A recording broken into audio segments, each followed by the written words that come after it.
Morning, everybody. Can I just welcome everybody to our Environment Committee, the first one of the year. So lovely to see everybody, and lovely to see all the colleagues here. Though just a couple are obviously quite late, but I'll just begin with our karakia. Whakataka te hau ki te uru, whakataka te hau ki te tonga, kia mā kina kina ki uta, kia mā taratara ki tai. E hi aki ana te atakura, he tio, he hoka, he hauhu, te hei mauri ora. Thank you very much. So we begin our meeting with apologies, just a couple of apologies for lateness from Councillor Saw and Councillor Ponta. Thank you. And Councillor Nash seconded. All those in favour, please say aye. Next, any conflicts of interest? Yes. So I am, as is noted in my conflicts of interest register, I am employed by Fish and Game as my other part-time gig, and just raising that in relation to the high pathogen avian influenza response. It's not for decision, so I'm still going to talk, but just FYI. Excellent, thank you, Councillor. Okay, right now let's move on to public participation. So we have 3 different participants today, and just mindful of the time for each. So the first one, Diane Strugnell, so it's a 10 minutes presentation plus 5 if we need it for questions. So welcome. Thank you for coming on in. And if you want to sit at the desk, the button on the right is for you turn that on and just keep that on, particularly because it's a large room, but for those online so they can hear you all. So welcome. Thank you for coming, and the floor is yours. Kia ora koutou, ko Jo Fagan tōku ingoa. I'm Jo Fagan from the Community Capability and Change team, and I'm delighted to be introducing Diane Strugnell from the Pauatahanui Freshwater Catchment Community here today. Many of you may have heard of or know Diane because she's been working with Greater Wellington for a number of years. She was on our Te Awarua o Poriroa Whaitua Committee, and she has been leading light in the local community advocating for better land management practices. I know that Jamie and Kat from the Environmental Restoration team were quite devastated that they couldn't make it today to talk about Diane and the fabulous work of her group. And that team does do sterling work supporting catchment groups with landowners like Diane's to improve environmental outcomes on their land. And because of the scale and nature of farmland, the land management practices that are used on that land have a massive impact on the streams and wetlands that run through that land, and also the coastal community, the coastal environments that it discharges into. So the work of catchment groups like Diane's is absolutely vital for the health and well-being of both our freshwater and our marine ecosystems. And with no further ado, I will pass on to Diane to talk more about her fabulous group. Good morning, and thank you very much for having me. Bit nervous. So the freshwater catchment community I set up after completing the work on the Whaitua Committee, realising how much I had learned from that process, the wealth of information that is actually out there available to people, but most people don't know how to access it. And so decided when we'd finished the Whaitua work that I wanted to continue in this space. We set up the group under the umbrella of the Residents Association. There are 2 objectives within the association that clearly link to work in the freshwater space, and it gives us access to a much wider email database and community events, and also gives us an organisational structure to work under when we're applying for funding. There's somewhere that holds the money. And the main thing for me also is that it will outlive me.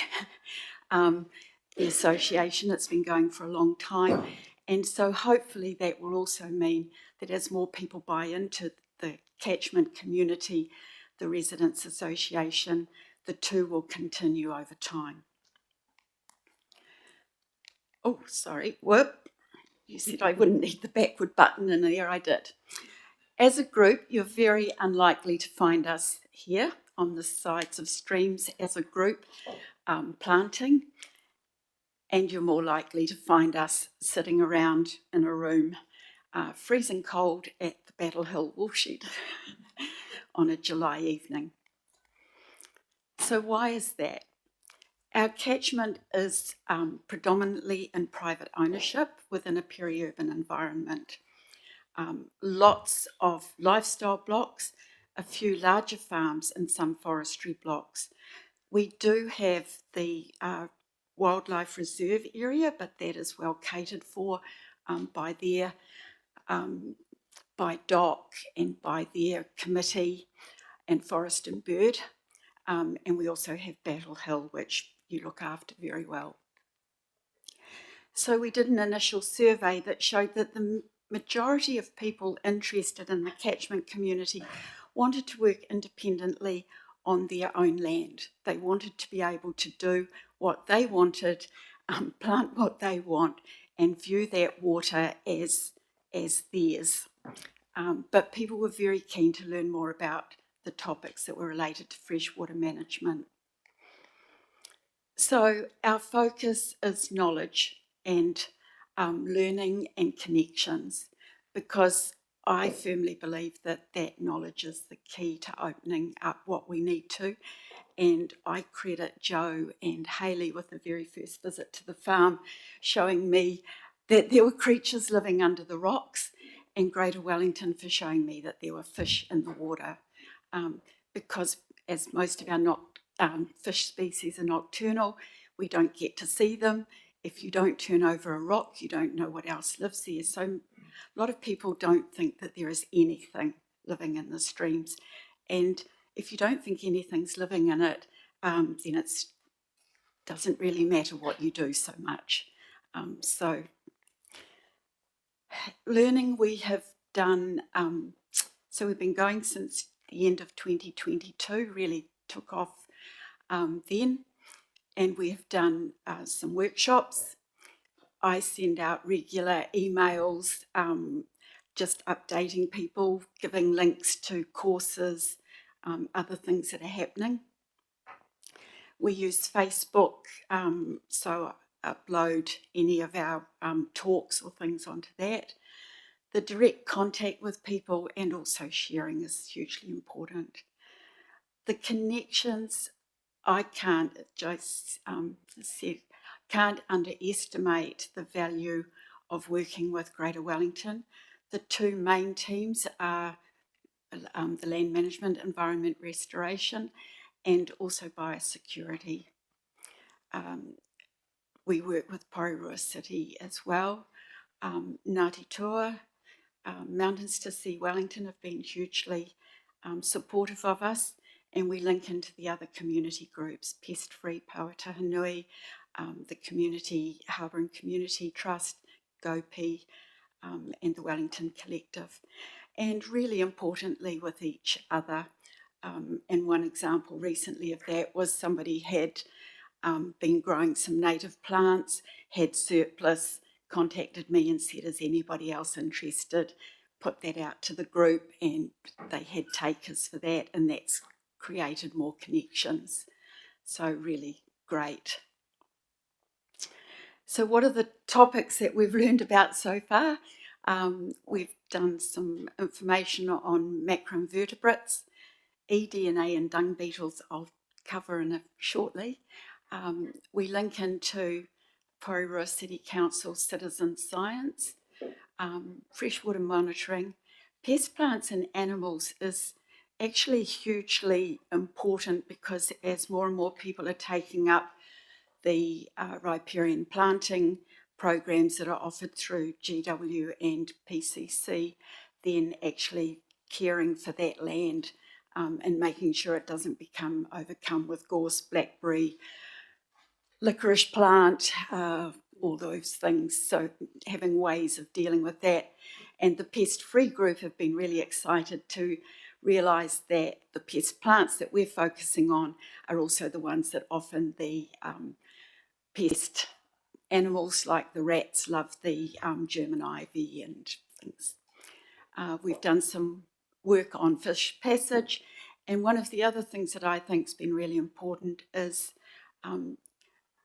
exposing people or encouraging people to use the open data portals that are there for the council, looking at those maps, looking at the water quality, looking at the flow measures, all those real-time things is hugely helpful when we're trying to put together information.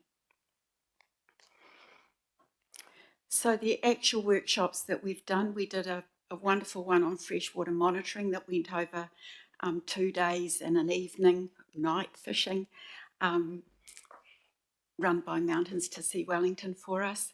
We've had GW and PCC talk to us about their riparian planting programs. We've had GW Biosecurity come and talk to us about plants and animals that are pests, and we did a big workshop on eDNA. The eDNA project was one that was funded through Wilderlab, NZ EPA and New Zealand Landcare Trust, and the value of that was about $8,000 to us, which was money that we would never have been able to get. The cost of eDNA sampling is quite expensive, and particularly when you're doing the big 6-rep kits, which are best practice. Each kit costs in the region of $330. So if you take that, doing it 6 times just in one spot, it adds up very quickly. The aim that we looked at with this one was to try and connect people to the waterways by understanding what was in them. And so what we chose was areas where a tributary joined, so that we were able to take a slightly upstream sample and then look, and we did the final one further downstream, closer to the inlet.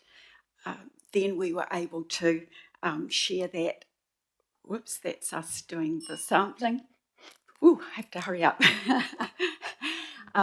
What we were able to do, sorry, I'll go to that one, was get people together in the room and share with them what we'd actually found and start some of the discussions around fish passage barriers, why are fish in some areas and not showing in others, because there were very definite differences.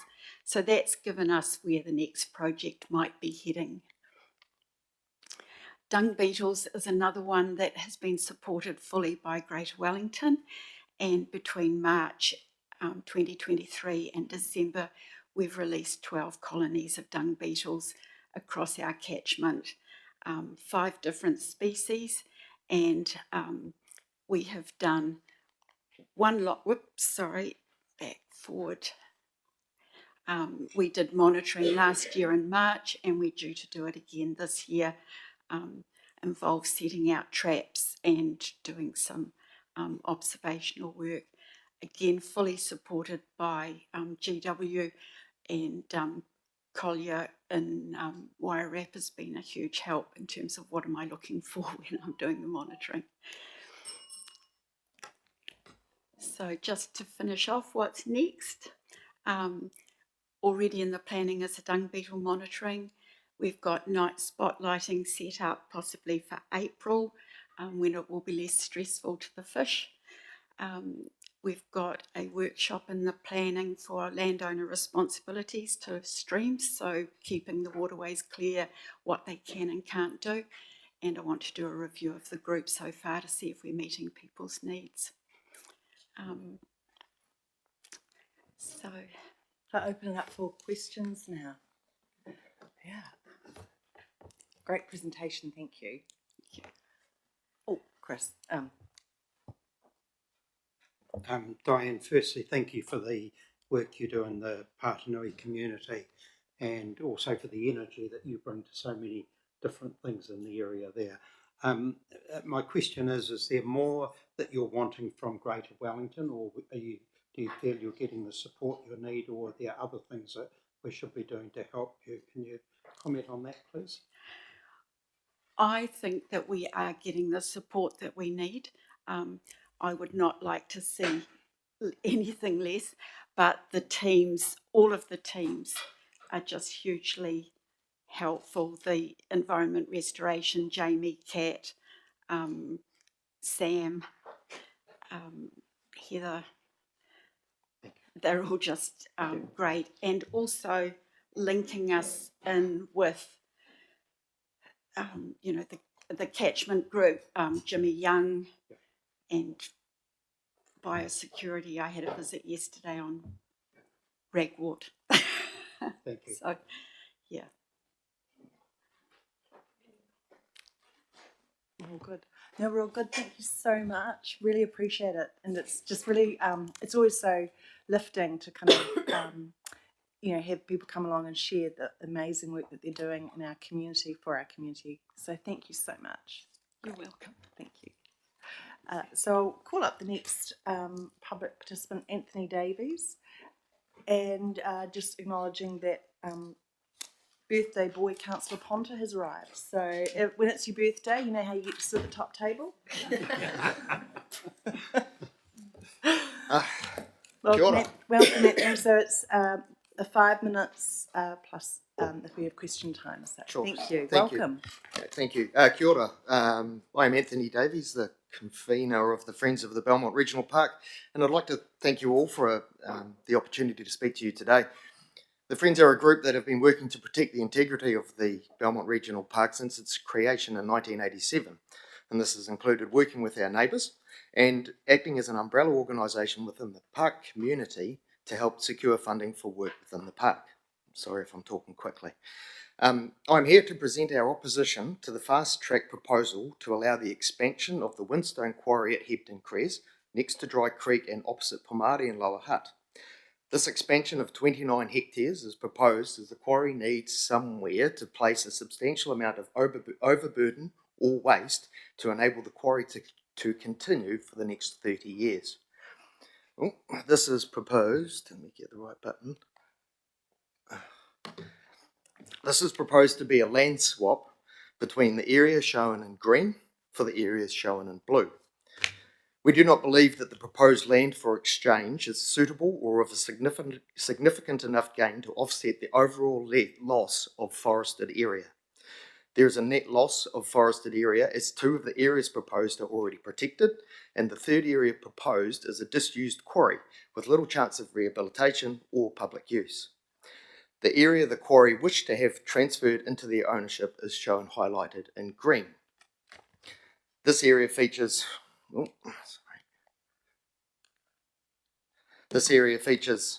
50 to 60 year old regenerating bush, some older forest in the steeper gullies and numerous ponds, wet patches and diverse terrain with open areas around Buchanan's Track. It has some big old pines that allow for roosting for birds, and we have seen keriru, whitehead and fantails in there. This bird life has also been helped by the quarry having, in the past, paid for a pest trapping regime in the area that they intend to bury.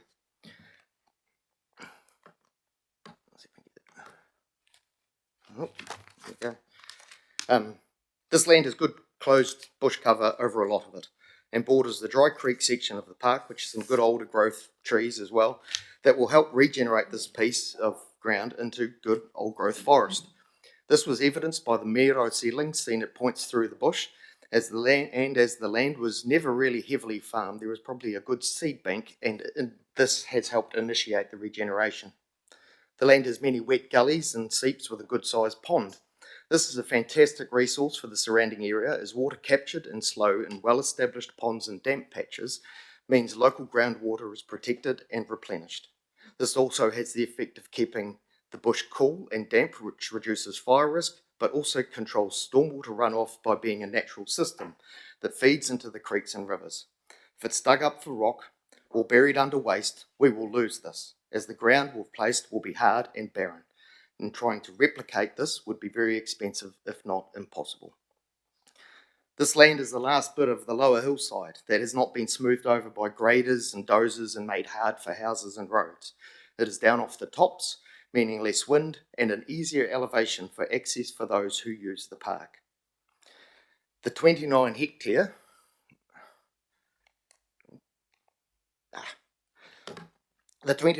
they want sits within the widest boundary or corridor from the park to the Hutt Valley. This borders the narrowest part of the valley and opposite two decent-sized reserves that link back to the Rimatakas. The opportunity for an ecological corridor linking west to east through the park and this area should not be underestimated or dismissed. This proposal creates a thinner ecological corridor and diminishes the surrounding areas by taking a massive section of forest. The remaining swapped section is isolated, and with its steep topography and a lack of tracks, that will make it very hard to get volunteers to help with the maintenance of the pest trapping network. This proposal destroys 29 hectare of good regenerating diverse bush terrain forever. If you were to plant or regenerate an equivalent area now, it would cost you $25,000 to $30,000 per hectare plus maintenance. So $1 million at least to get started to replace this land, and more if you include the terraforming needed to replicate what is naturally there. I suppose I'm trying to present the land as having value that is beyond what has been noted in the proposal. It is not scrubby wasteland that no one cares about. It is part of the forest that surrounds us who live in Wellington. It is part of the reason a lot of us live here. Not because they have picnics in that exact spot, it's the knowledge that these places exist and are accessible. The bird life and the view of the trees is good for all of us as a collective city. I've missed all my slides. As the fast track legislation does not include community input, GWRC is our voice to express the community's wishes regarding the Belmont Regional Park and its importance to the people of Wellington. Thank you. Awesome, thank you very much, Anthony. I'll ask and invite any questions. Councillor Connolly. Thank you so much for your presentation. It's a bit sobering, and we have discussion of fast track on the agenda for later today. So quite a few of the questions I'll be asking of staff. But if we can't reverse the fast track decision, are there other bits of do you have in mind other ways that we could mitigate the loss of that land better? Like, are there other bits of land that might be available for land swap that would have more ecological and biodiversity values that we could possibly negotiate instead of the ones that have been put on the table so far? I'm not sure on that, whether there would be biologically equivalent areas. It's more about the position of the area within the overall topography of the Hutt Valley. My position would be that if the quarry proposal goes ahead, then if there is to be a transfer of public land into private ownership, then there must be some sort of remuneration for that. Because to recreate or rehabilitate a piece of land to the equivalents was going to take a long time and a lot of money. So if the other sections that are there, one is a disused quarry, two of them are covenanted already, so they're protected.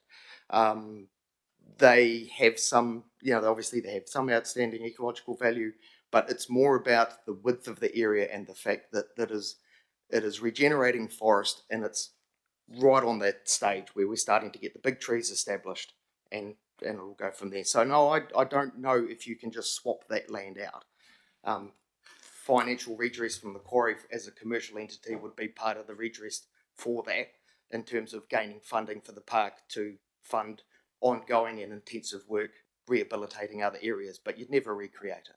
Okay, yeah. Just as a follow-up to that, so you would like to see, putting words in your mouth, would you like to see Greater Wellington taking quite a forceful position against this fast track application? Yes. I guess the flip side is that we might not be successful and would we then lose the opportunity to negotiate better mitigation?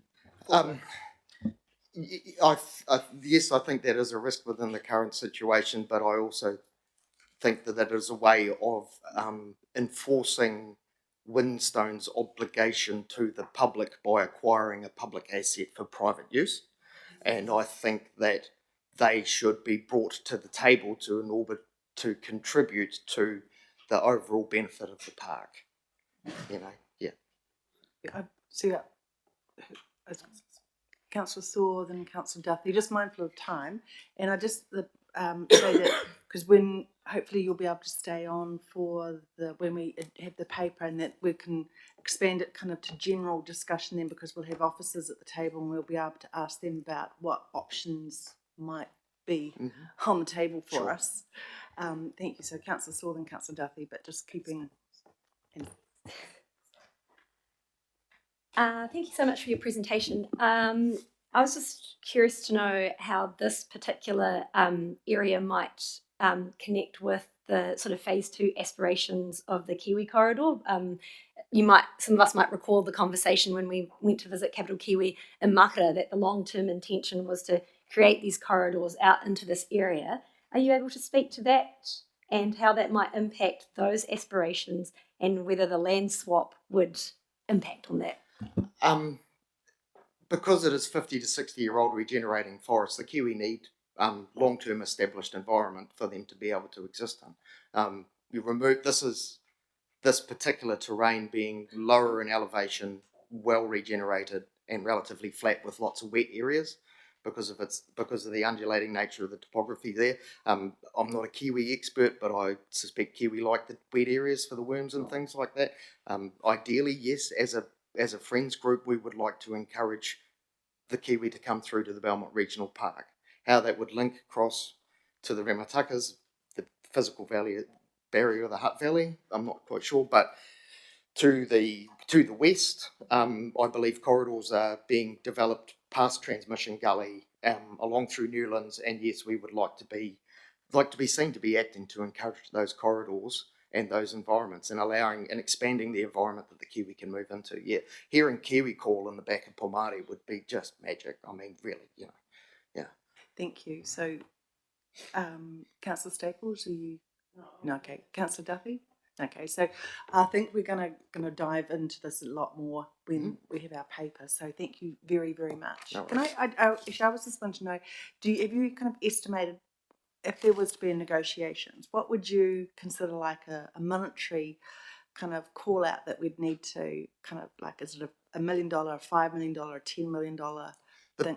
The quarry will continue to make money. This is a Yeah. commercial activity, and it is a profit mandate. I think it would be proportional to the land that they use. And so I would think that a lease agreement rather than private complete transfer of ownership would probably be maybe a different aspect that you could look at it, so that you could look on gaining an ongoing income source from the quarry from using public land for private profit. Yeah. And do you have an opinion on why they've identified that spot? Is that because it's just simply the closest, or Yes. they've given consideration to that's the least likely impacted area? I suspect that the attitude is that it looks scrubby and messy because it has gorse and pine trees on it. Yeah. But also when you look at the ground types, the core of the blue rock that they want for roading chip and construction materials goes right through and underneath that area. So I think using it for overburden may be a ruse, and that actually it would be far more sensible for them to mine the quarry and rock underneath it rather than just bury it. I mean, if you're going to give them the land, you may as well let them use it in its entirety, quarry the thing properly. But A, there's lots of quarries. B, it's giving a private enterprise a public license on public land. I think there's an imbalance there. I think you start messing into commercial realities because you're favouring one commercial reality over another. It'd be. If it wasn't going to be a significant loss, we wouldn't be here. Yeah. Yeah, it's a unique section of the park, and we don't actually have that much forest in the park. Yeah. A lot of it is farm, and it's going to cost a lot of money to change it into forest. This is already done. Yeah, sorry. Lovely. Thank you very much. And our next speaker is on the same topic, I understand. So thank you so much, and I hope you do stay for our wider conversation. Jonathan Ravens, welcome. Thank you. You've seen the drill, so welcome, and 5 minutes to present. Thank you. And that's forwards and backwards, yeah?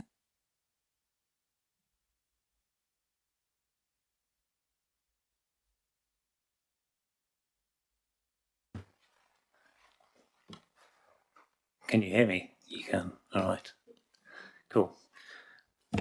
Good morning. My name is Jonathan Ravens, and I'm a fairly intensive user of the eastern side of Wellington Regional Park, and I've been doing voluntary environmental work in the Dry Creek catchment for the last 20 years or more. Dry Creek is a fantastic resource, especially that it allows the Wellington and Hutt Valley communities easy access to fantastic bush, stunning bush, its peace and enjoyment. The campsite at the car park is very popular all year round, and this here is the track that goes up to Boulder Hill. It's used every day by walkers, runners, mountain bikers. The importance of Dry Creek area to park users is clear because I meet lots of users when I'm working in the park, and they're always giving me positive stories.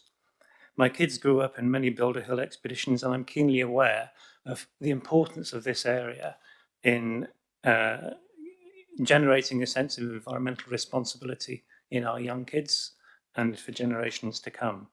I regard this as a tonga for the Hutt Valley and for Greater Wellington, for the Wellington region. And Greater Wellington Regional Council have been entrusted to look after it. So what the place looks like, here's some pictures from a walk recently that we did around the area. So it comprises growing forests, miro seedlings. You have to hold this down a while, don't you? Whoops, not that well. Sorry. Happy people, and this is a nice example of farmland being reclaimed by growing forests. So in 1941, what's happening?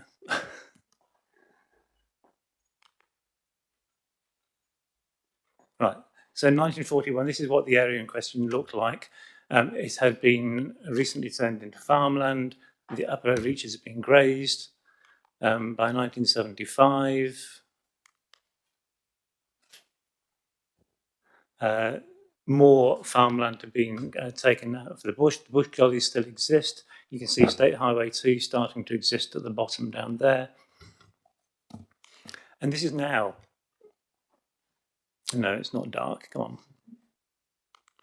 Where should I point this?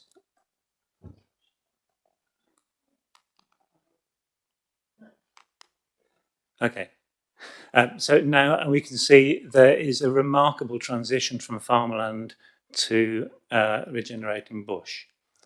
These three images overlap. You can see that the quarry has now made quite a lot of, it has encroached upon the whole area. From inside the bush now, it's really difficult to imagine that these were quite recently featureless paddocks.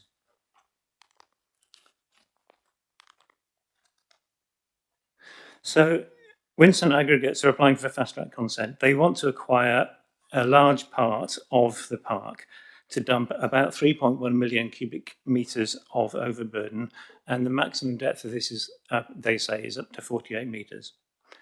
They're proposing a land exchange, and they're going to take ownership of 29 hectares of conservation land. They refer to this as the OBDA, the Overburden Disposal Area. And in exchange, they would transfer these 2 blocks of land that they already own, that are already QE2 covenanted. It's important to note that there's no ecological gain from this plan because the 2 areas that they want to transfer are already protected by a QE2 covenant. But, of course, a large area of the bush would be lost. And it's also important to note that the proposed dump area comes right up to the existing Boulder Hill track. So it'd be ugly and noisy. In blue there is the folder containing the redacted version of Winstone's proposal. It's fair to say they're putting their best foot forward. However they gild the lily, it boils down to bulldozing a large area of bush to help their profits. This is the area in question. The orange area is what they want to acquire. The tracks, the orange lines are tracks that we use mainly for pest control.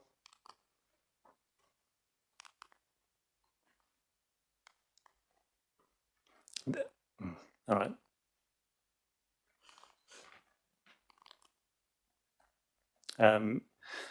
So to summarise, we're going from a landscape that contains places like this to places like something like this. And these two photos are only 50 metres apart. And also to summarise it, this is a storyboard in the car park. This is what people see when they walk in there. This is what it would have to look like. We're not doing very well with this, are we? Okay.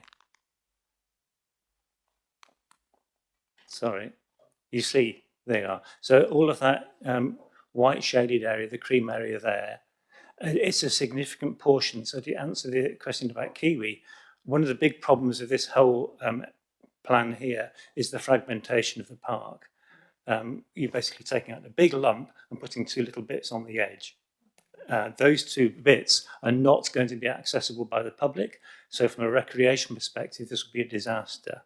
There's a whole area here that we can now put tracks and things through, but if that's all taken out, the two bits that the quarry want to give us would be disjoint. There'd be little add-ons and difficult to reach. So just what next? We can't say anything. You will be asked for comments. So we are asking you, or I am asking you, and as the friends, to do your best to advocate against this proposal. I am very happy to take a guided walk through this site, maybe this coming Sunday or the Sunday after. I don't know how we'd organise that, but maybe that can be organised here, but I can certainly do that. And I hope to take people through so that take away from the room environment and actually go into the natural environment and gauge the magnitude of our loss. Thank you very much. I have to say, photos tell a very different story from a map, don't they? So I just invite any questions. Councillor Duffy? Thank you, Jonathan. The park's one neighbour of the quarry, but there's other neighbours, I assume. Do you know if the Windstones has considered other neighbouring properties as possible sites for overburden, lifestyle block and farmland on the other side? No, I don't.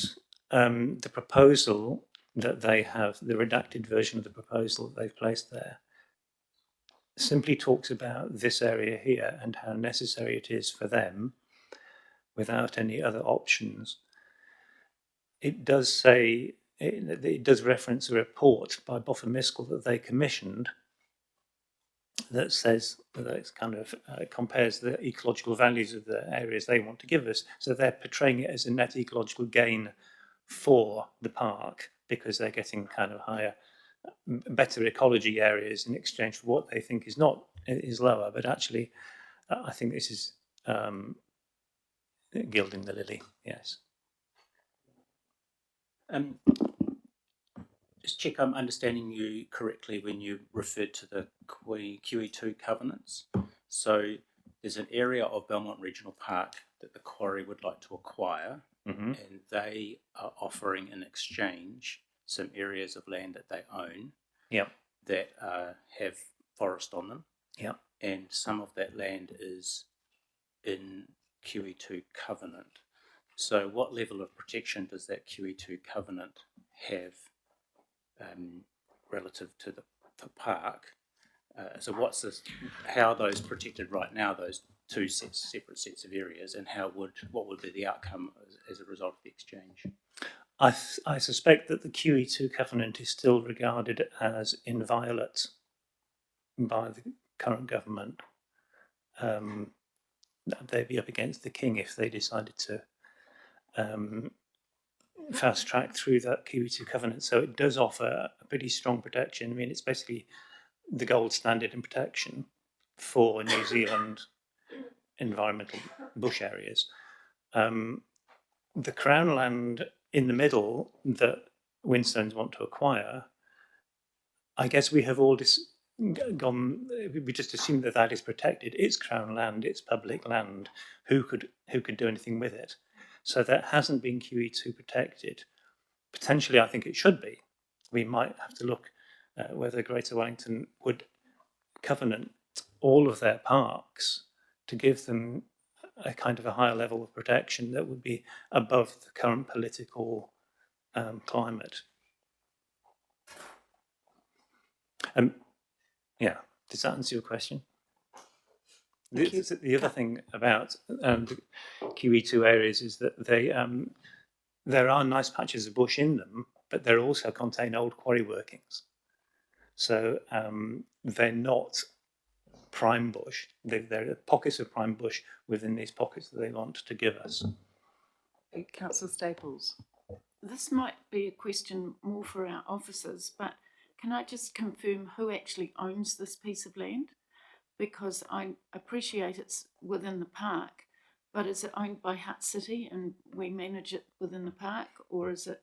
I think it's owned by the Department of Conservation and you administer it for them. Right, so we have, I just wanted to clarify that it wasn't our land, because if it was, I was going to say, well, what the hell are we doing? But if it's not, okay, thank you. Yeah. I think that's all the questions. So thank you very much.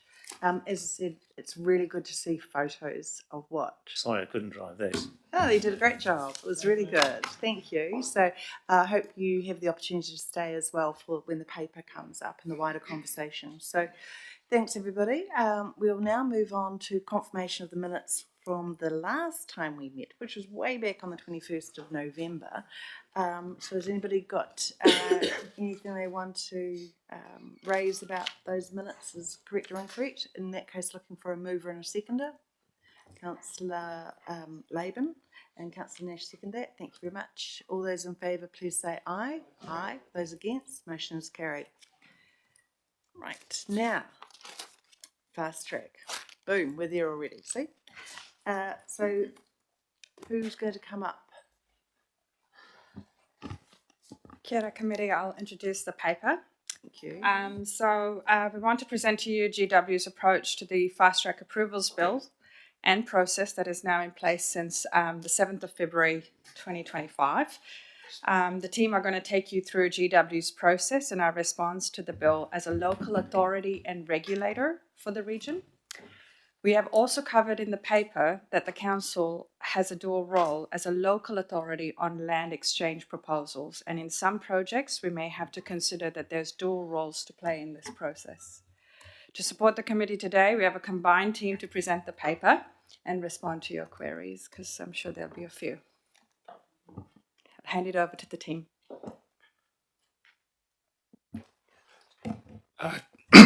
Tēnā koutou ina mema o tēnā komiti tile. Ko ai au, my name's Andrew Banks. I'm a resource advisor in the Environmental Regulation Unit. I'm just going to give a really quick overview of the key points that we've set out in the paper. Obviously, the Fast Track Approvals Act was passed at the end of last year and it's come into force already. So the system has been open since the 7th of February to accept applications. It provides what's been described as a one-stop shop for approvals across a range of different pieces of legislation for projects that have significant regional or national benefits. So figure 1 in the report encapsulates the process overall. It's effectively a 2-stage approvals process. The first stage is called the referral process.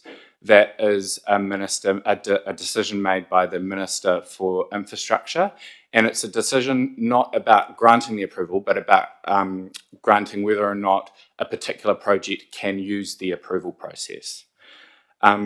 Sitting alongside that is what are called Schedule 2 projects. So those are projects that are listed in the legislation. There's 149 of them. 12 of them are within the Wellington region, and attachment 1 to the paper sets those projects out and provides you with links to further information available on the Ministry for the Environment's website about those projects. So Schedule 2 projects skip the referral process and are able to go straight into the substantive application process.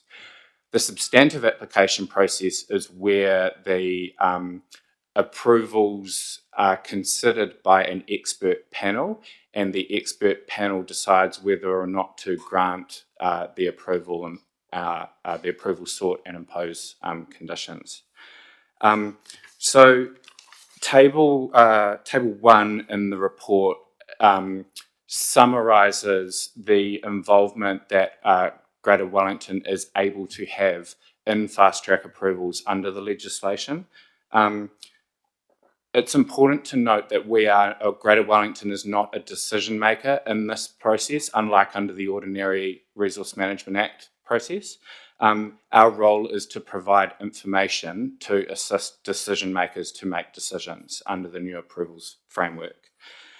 And the context as well in terms of our involvement is that the expert panels who are set up to consider these approvals effectively must grant them unless the project is an ineligible project, or unless it's been demonstrated that there are adverse impacts of the project that are sufficiently significant to be out of proportion with the benefits of the project.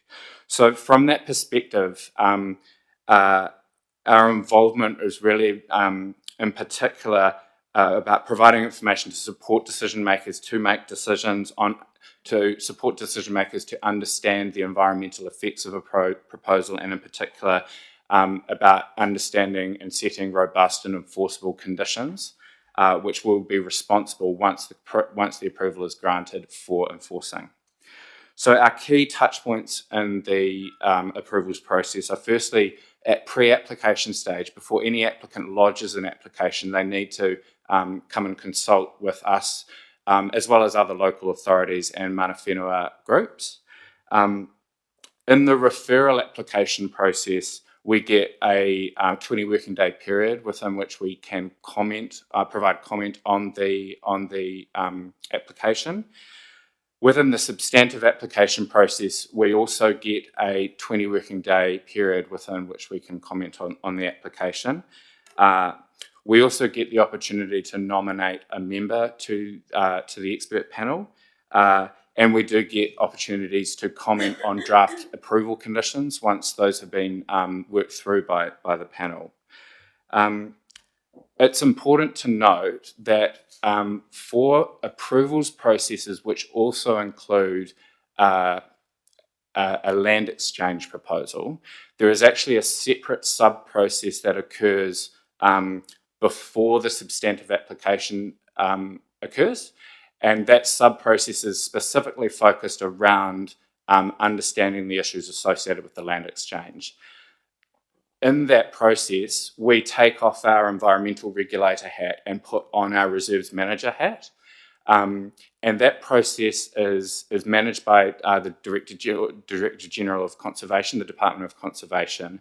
And essentially what occurs in that process is that we are consulted with as a reserves manager on the issues associated with that land exchange.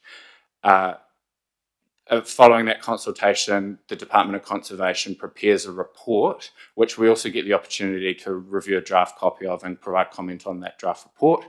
And that report then feeds into the substantive application process, where we again get the opportunity to comment on the substantive application, and the process continues. So I thought it was important to highlight that sub-process. We're also able to recover our costs for involvement in the approvals process, either from the applicant or from the Environmental Protection Authority, depending on where we are through in the application. So I'll leave it at that, and we'll take questions. Thank you very much. Just before we go to questions, just to sort of set in the scene, because this is a paper that doesn't have a recommendation.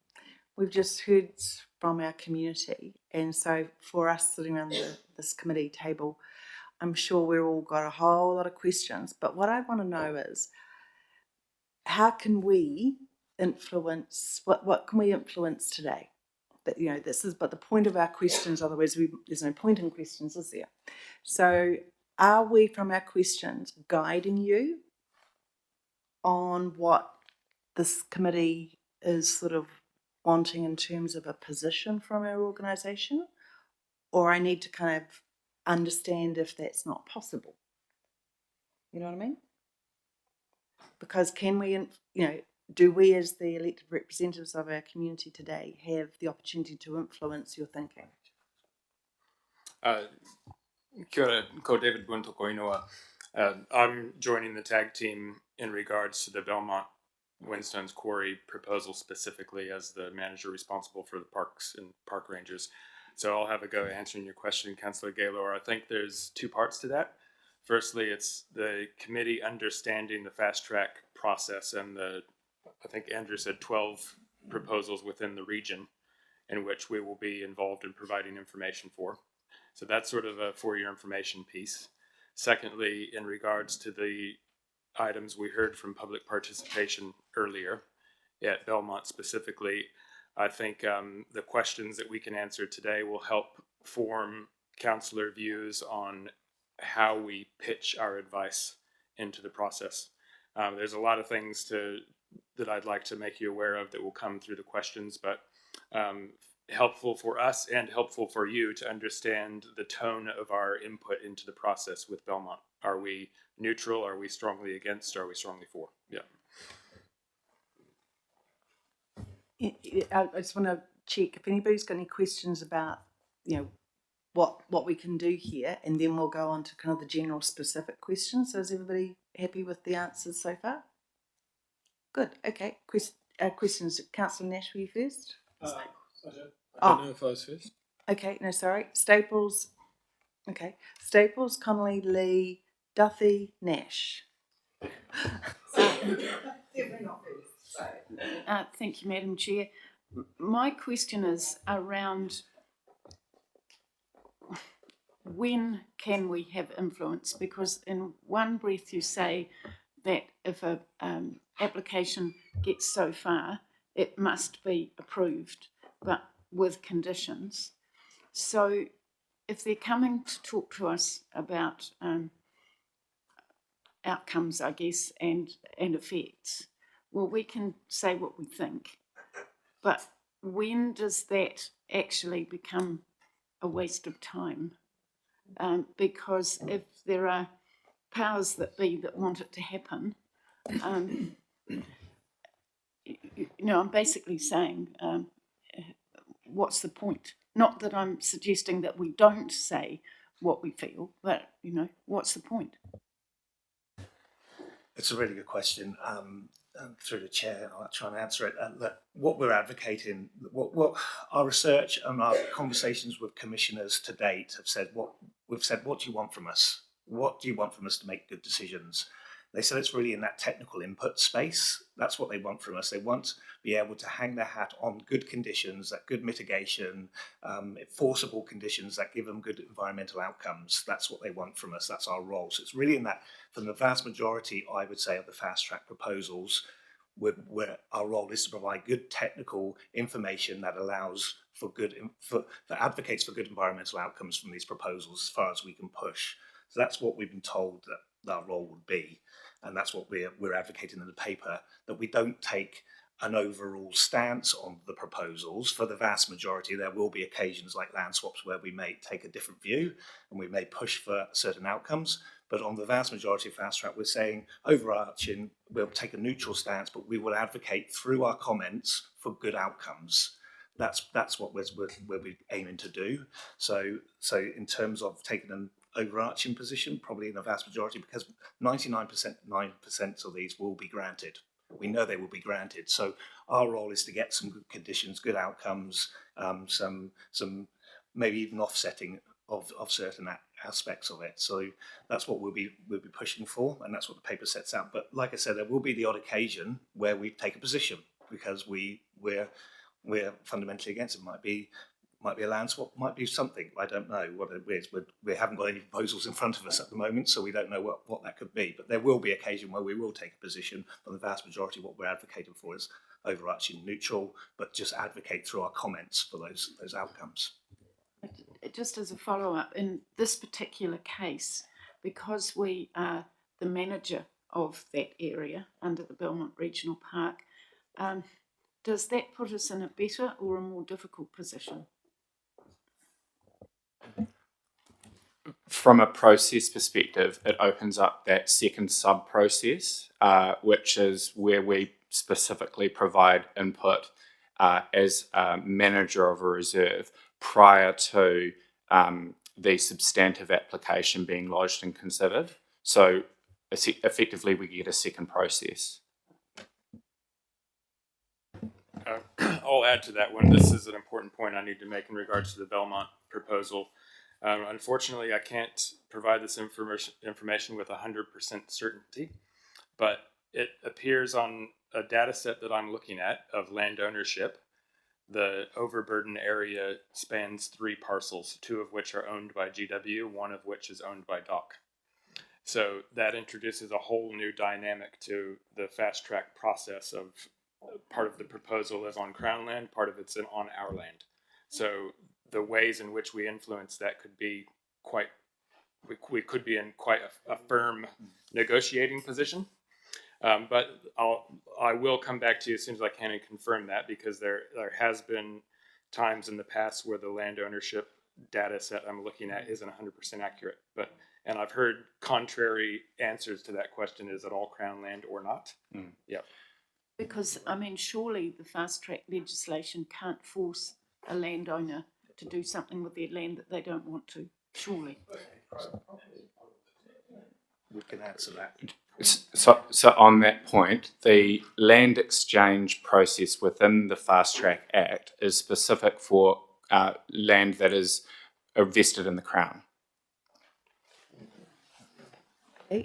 Just want to acknowledge, thank you for that answer, because that cleared up, I think, the settings that we're kind of going to guide us here. So thank you. So next is Connolly. Councillor. Yes, so I have a gazillion questions regarding Belmont. Is this the time to ask those questions? I also, I guess, I'm concerned about the level of information that we've got. I mean, the fact that we don't even know who owns this piece of land is quite problematic for us to be having this discussion.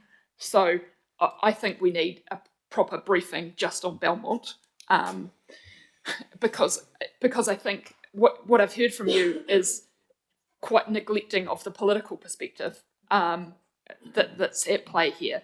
So I was going to ask, the question that's foremost in my mind is, I thought the Crown owned it and we had responsibility as kaitiaki to manage that land under the Reserves Act. And my principal question was going to be, what powers does that give us? And should we be advocating quite strongly against this as kaitiaki under the Reserves Act? But all that completely goes out the window if we own 2 of the land parcels, and depending on where those land parcels are, the 3rd land parcel may no longer be valuable if we say you can't have the other 2. So I'm going to suggest that we get information brought back to us quite promptly on actually the status of Belmont, and we have a particular discussion on Belmont that's separate to the rest of the questions. More simply, where is this at now, particularly with Belmont? We talked about the discussion, the ability to have the discussion as managers under the Reserve Act.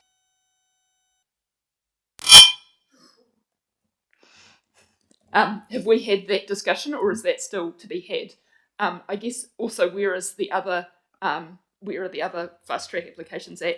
I also want to express a concern around the Silverstream Spur, which is another issue that potentially involves a land swap, and I don't think we should just be politically neutral on that either. So I think those are 2 that that have quite large Greater Wellington implications for us, and I don't think just being a neutral advisor to consent conditions is going to be sufficient. There's a few questions in there. I'll try to cover them off. In regards to more thorough briefing for Belmont, that's linked into the other question, Councillor Conley, around where is the process at? My understanding is there was a draft application where bits were redacted, and the application proposal for Belmont has not been lodged yet. We had some correspondence with the environmental planner at Windstones that indicated it's 3 or 4 months away from having a proposal that we can even refer to. So, so what I'm expecting is that the process, which Andrew explained earlier, will begin sometime in May, June, perhaps. So there's plenty of time to have a more thorough briefing on that. Phew. Okay. Oh, and I love the tables in this paper, by the way. Whoever did those tables. There was one other question in regards to the updates of other fast track applications in the pipeline, in particular Silverstream Spur. I think we'll have to get back to you with that information in regards to what we're aware of with the other 12. Right. Thank you. So, Councillor Lee. Well, thank you, Madam Chair, and I also share similar concerns with Belmont. It's good that we're going to come back with a more detailed briefing. My question is about general process question. About Greater Wellington's involvement throughout the approval process. I know we don't have an issue with capability, but capacity. We're looking at quite a few applications all coming through. They're all quite big, meaty ones. Do we, and it involves quite a bit of work from the environmental regulation unit. Do we have the capability or the capacity to actually provide quality response? Do we have the resources?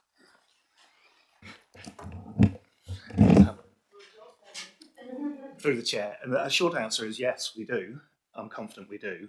And the great thing about the new legislation was over and above the older legislation is we can cost recover all our time. So we can build in extra resource if we want. So if we need to go to experts outside of the organisation, we can do that, and we can recover our costs as well. So all of our time in the space will be cost recoverable. So we've got so the team Andrew sits in are a specific team to respond to fast tracks, one of their fundamental roles. So we've set up anticipating this. Funny, I was actually going to say no, we don't have the capacity, but I think that's from a administration of the process point of view. Yes, our environment regulation team has geared up for this, but the other teams that will input technical expert advice into the process, this is on top of BAU, and we don't have any extra capacity. For instance, the park management perspective, the entire site at Belmont we're talking about is a key native ecosystem. The impacts on recreation, et cetera, our knowledge and insights team, we're busy with everything else. This is on top. So subject matter experts, we can look in-house and external. Thank you. Councillor Duffy, then just flagging, then Nash saw. Thank you. My question is general in terms of this process. So in paragraph 12, it says there may be circumstances where it's desirable for Greater Wellington to take an overall position. And my mind goes to beyond the situation, like a reserve type situation. And I'm thinking of, what about a hypothetical greenfield development in a super sensitive water catchment, where under our regional policy statement and perhaps our natural resources plan, this would not be permitted, but under fast track it can be applied for.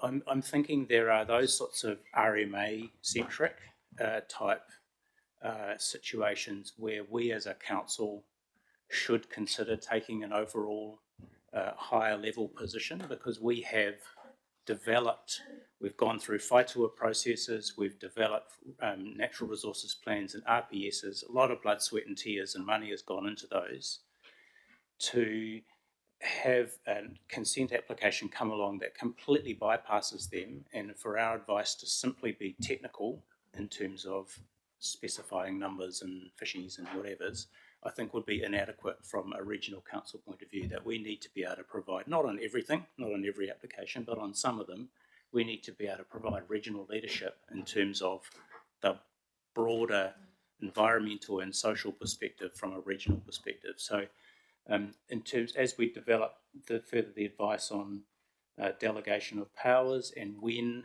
Greater Wellington might actually elevate this to a more general input and conversation, I think we need to bear that in mind. A lot of these projects are not going to be specific. What's my question there? So have you foresawn my question? Yeah. Yes, we have. Yeah. So Yeah, and it's a great question. I think when we've used the term technical, it probably mischaracterises the breadth of what we mean by technical. So we don't just mean scientific technical, but we actually also mean planning, RMA, broader technical. So the example that you gave, in that circumstance, in that hypothetical example, it's likely that that particular example runs contrary to policies, objectives, provisions in our statutory planning documents, such as the RPS, such as the NRP, PC1. And we would be making the panel aware of our position in relation to those objectives, policies, matters in our statutory planning documents. That's important because that is what the panel can consider. And the panel will discern our overall position on the matters based on that. While we could provide an overall position, the panel can. The panel's boundary for considerations is those statutory planning documents. So the real value, the real kind of juice in our comments will be where we can link our position on a project to a provision in our RPS, for example. So that would be the way we would approach it. And I think that'll be highly valuable and influential. I think the other aspect, though, is that we are accountable as an electable body, and so we need to be clear with the public what our input is to these things. So I'm thinking of, in the past, Greater Wellington has taken positions on Petone to Granada Highway 10 years ago, for example, on the Porirua Northern Growth Area. We've had those conversations as a council, and that communication has often gone in the name of the chair rather than as sort of staff technical planning sort of advice. So I think in some of these projects, there's going to be a nuanced level of bringing that up to political level, I guess, and having that input from the Environment Committee or the chair or something. I'll stop there. Cool. Thank you, Councillor Nash. Oh, kia ora, everyone. Thank you for this. Is it, just so I understand, has the legislation listed a project in Schedule 2 of the Fast Track Approvals Act without there being clarity on the ownership of the land in question?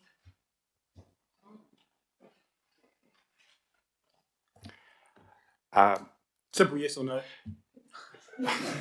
That's actually seems yes based on what we don't know yet. We don't know. Look, as I said, the data set I'm looking at is quite clearly there's two parcels in GW's name, but in my experience, I have encountered inaccurate data on that layer before. Okay, it's very rare, but we need to get to the bottom of that ASAP. And are we aware of other listed projects in Schedule 2 of the Act where the land ownership is unclear? Yes, there are other projects based on the information that's in attachment 1. So you can click through to the links to the Ministry for the Environment websites. That's got the full considerations that were given. If you look in some of the detail of some of the comments that the Ministry provided at that stage, it goes into detail about issues related to land ownership, and yeah, there are some that you characterise in that way. So going back to the question, I think there's potential that it's been a huge oversight of the fact that there's multiple parcels in there. Us as the park managers are never conscious of where the parcels are because there's a conglomerate of parcels that make up Belmont Park that's all subject to the Reserve Act and our management plan. So in our eyes, just like anyone else, it's Belmont Regional Park, and there could have been a huge oversight and mistake made that it's all Crown land. I mean, obviously this was passed under urgency, so mistakes can happen. But are we then to understand that there could be private landowners or public landowners who don't even know that their land has been bound up in a listed project in legislation around the country, and who are going to suddenly find out when an approval is sought? Maybe yes. I don't think the team can answer that question because they haven't analysed the projects in that lens. Yeah, but I mean, potentially based on what we know, because we're in the situation. It appears we appear to be in the situation now, possibly. So based on that, I mean, there's no way of knowing that might not be the case elsewhere in the country, right? I mean, I think this is hugely concerning. My other main question actually was around the proportionality analysis. So looking at the question of, so paragraph 8 in their report, it says that you can't approve, you have to approve, the panel has to approve the approval, must grant the approval unless the proposal is ineligible or the impacts of the adverse impacts are sufficiently significant to be out of proportion to the project's regional or national benefits. Now, I know from other areas of law that proportionality assessments are very fraught, they're very subjective. Usually there's a body of work that's been built up over policy and practice and jurisprudence that helps to guide the definition of that proportionality analysis and helps decision makers to understand whether or not it should be considered out of proportion.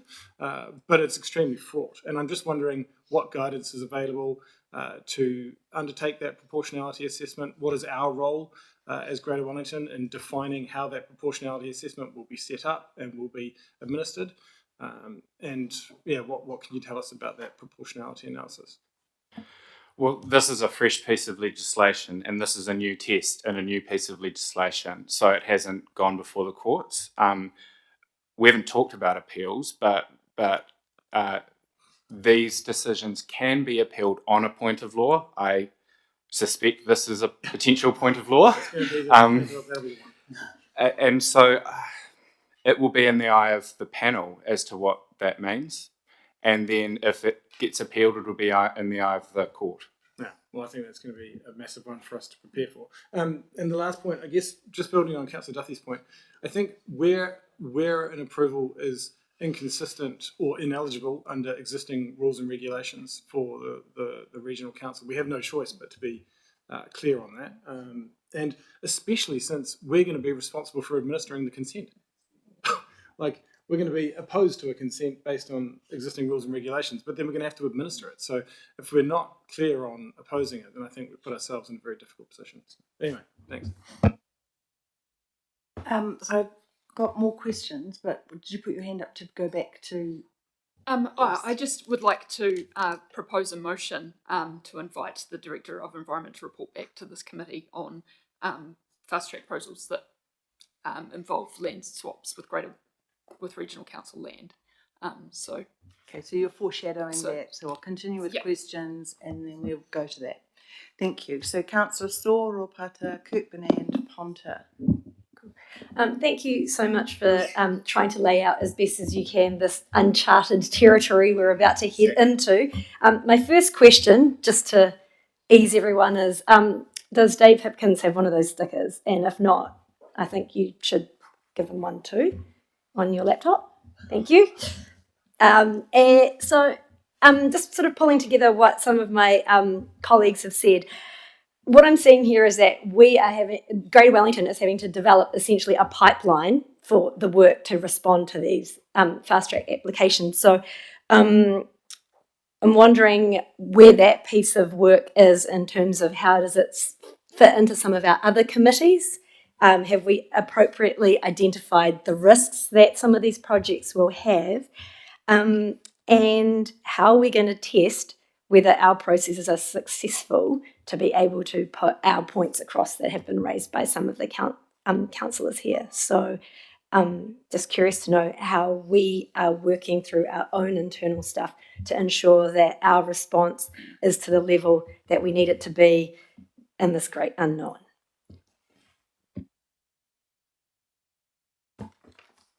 In terms of the considerations of inputs from the other committees, particularly in the transport space, when we're thinking about how this would impact on the agreements that we made with our mana whenua partners, what we are proposing is an internal team that brings across the lead experts in those areas to really consider, for example, our regional land transport plan and the impacts of proposals around that. So there is a cross-GW team that will be responding to these proposals as we have in the proposals in the past. So, fast-track applications have been in play since the COVID resource consents were in place. COVID fast-track applications were in play. So we have been, it's not just an environmental consideration. We do make sure that our responses cover the alignment to the other parts of the organisation as well. There was a follow-up question there, Councillor Saw. Sorry, I missed the second part of your question. Okay, I guess what assurance can we have that our current pipeline of work that you've just outlined will meet what we need to for some of these questions and concerns that we have? Well, I think as the team outlined, in terms of responding to these applications, we have a 20 working day response period, and we need to probably consider how we, if there are, if this council would like to have attention to those applications, we'll have to think of a pragmatic way to actually make that happen, because we do have to run quite a pretty succinct and fast process internally to develop some considerate positions around how the application is received. And then, our internal process does have ELT oversight. So we have raised this and discussed this with our ELT as well. So we do have to consider how you want to be involved, and we're hearing there's interest here. So I do want to kind of get to the actions phase on how you want to navigate some of the actions and the motion that has been filed as well. Yeah. So Yeah. need to get some concrete direction around Okay, that. I guess it would be good to see what our intended pipeline is. For example, Councillor Connolly just raised the need to have a briefing on Belmont. So I guess that's starting to develop a process, right, where we need to know where the current state of things are at, and then it will go into that 20-day stuff. So I wonder if we can see some indication of how we might deal with these. Like, for example, it'll come as a briefing, a workshop briefing on a particular project where we can tease that out before you get into the whole, stage 1 and 2 of the fast track. So does that make sense? Follow-up question for that, Councillor Saw, is do you want to do that for every application? So we've had a motion that has been indicated that we would do it for where the regional council is the landowner or there's land swap agreements, and absolutely we can build that briefing in, because there's dual rules here for council to consider. However, we do need to consider, is it for every application that comes through, and how we keep you informed?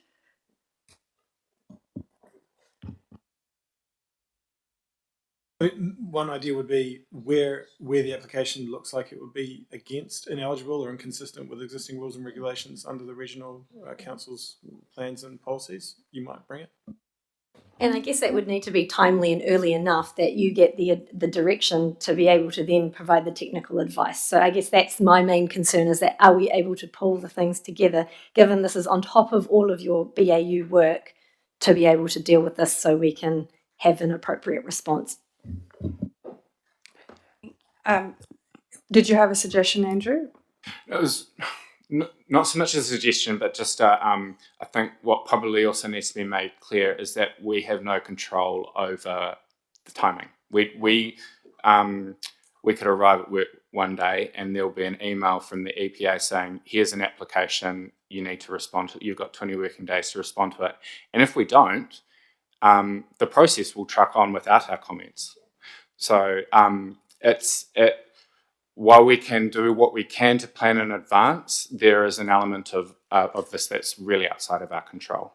And I'll just add to that as well. And in terms of that being contrary to whatever, sometimes you don't get to that point until quite late, when you've gone through a lot of the documents, started getting the feedback back from your experts. You might be on day 18 before you've actually reached that conclusion. So it's quite a tricky one to manage in terms of those timeframes. All I can give reassurance to this committee is that we will be making those points. If it is contrary to a document, a policy, an RPS, we will be making those points through our technical advice to the panel. That's our role, and we will be doing that as officers. So that's what the only reassurance I can give you around. If you want some reassurance, we will be making those points through our comments.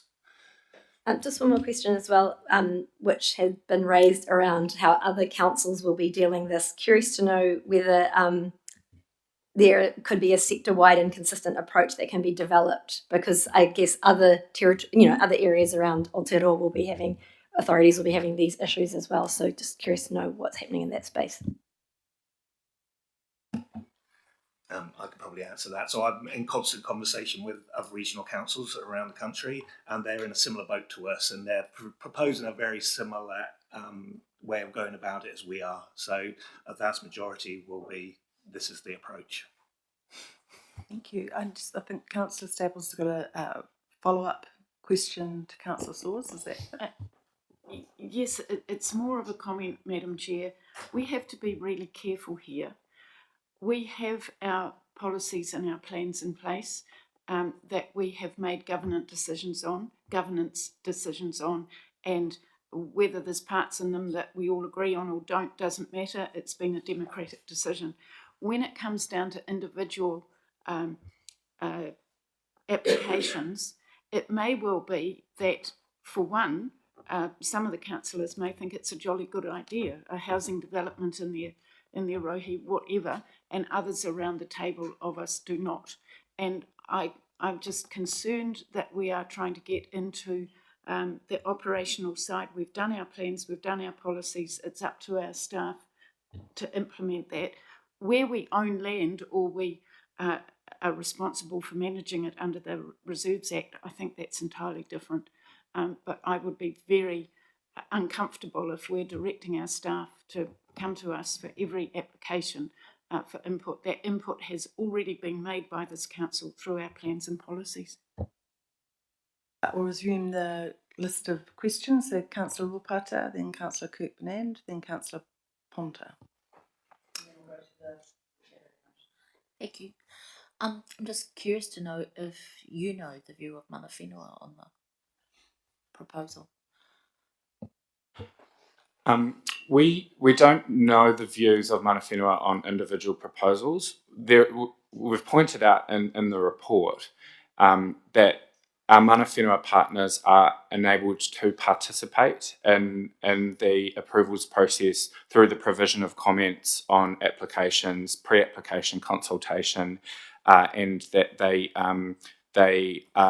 there are financial contributions paid for by the applicant available to them to support them to do that. Now, we had highlighted also in the paper that we consider it to be of particular importance that Mana Whenua partners do participate in individual approvals process on the basis that if there are impacts of a project on Mana Whenua, that those impacts are kind of best understood if they're delivered from if they're delivered from Mana Whenua to a panel. So that's pointed out in the paper. I get that. But our friends of Belmont Farm knew about the proposal and had provided a view today. I'm just curious as whether or not we've heard anything from iwi about it. This application has been in the cards for a long time in terms of this discussion. I think Winstones have tried several angles and now they're using the fast track process. But given the the committee's asked for a briefing on this, I'm sure David would agree with me that we will be talking to our Mana Whenua partners before we bring that to the committee. So we also capture their views around where our advice is landing in terms of this land exchange proposal.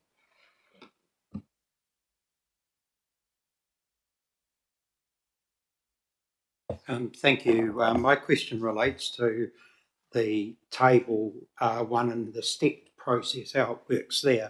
And so I can see that of the 12 projects that are there at the moment, some of them will be quite challenging and there'll be different views on them.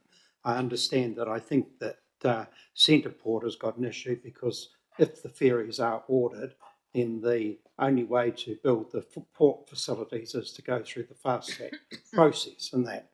Now, within the steps that we're looking at here, and the Belmont Dry Creek is a very, very good example to look at in that. And so we may object to it overall.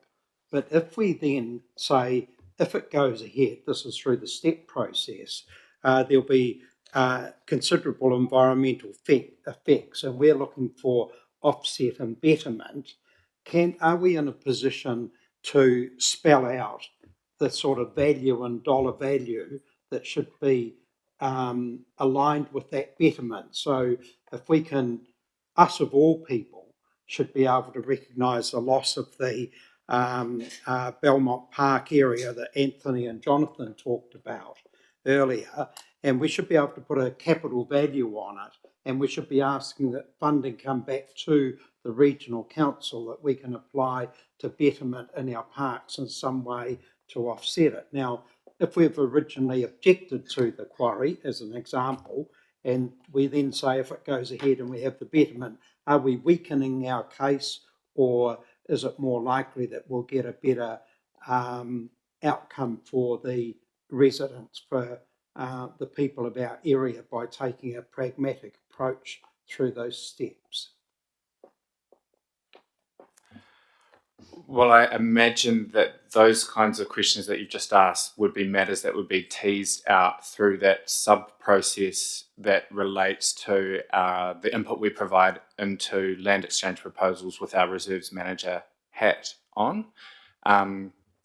Stepping back from that particular project, for environmental approvals generally under the Fast Track Approvals Act, we would be able to provide comment on whether we consider offsetting or compensation may be a necessary part of the effects management associated with that project, and we would put that forward in our comments to the panel. Okay, the point I'm making on it is that there's a fairly big entry fee for these fast track processes, several $100,000, and I'm reluctant to leave the issue of betterment and the size of it to the panel to decide. And I think that people in our position who can recognise the value of what may be given up, we should be putting a dollar value in there about the betterment, and not only a dollar value, we should be pointing out that it should be coming back to the regional council, because we're the best people in a position to offset that damage done to the environment. That's my thinking there. So to have a quantum in there rather than general positions on it. It's easy to take a general position, but it does also leave it open to the panel members then to make their own judgment, where if we put a dollar value in there, it sort of is more likely to be substantially more than what the panel people will ever think of. And so that's the point that I'm suggesting or asking for comment on. We'll take that on board, and at a future briefing where we're aware of what the plan is, where we're aware of land ownership and our negotiating position, etc., we'll consider our advisory tactics and along the lines of what you're saying. So but that'll come at a later date. Okay. Thank you. Last question, keeping it shortish and tight, is Councillor Ponta, and then we'll move to the foreshadowed motion. So my question is about the Belmont proposal, and I just want to get a sense of the level of interaction that GWRC officers have had with Winstons, for Winstons to come to the conclusion that a land swap would even be on the table.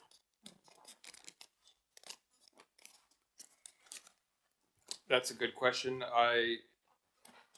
As far as I'm aware, Winstones originally approached us around 3 to 4 years ago with the concept, and again, roughly a year ago. And our advice was, no, it's illegal, in short. And we didn't really get past that in terms of confirming a GW position. But I think we indicated that if had there not been a legal barrier with Reserves Act, then we would be willing to consider their proposal. But we never got past the first bit of it's illegal. So as far as I'm aware, we never have formulated any position that we're in agreement in principle or anything of the regard. As to what was said verbally in face-to-face meetings and individual officers' opinions of the matter, I can't say. So, further question on that. Even if would the fast track proposal, fast track legislation, provide the ability to override the Reserves Act provisions?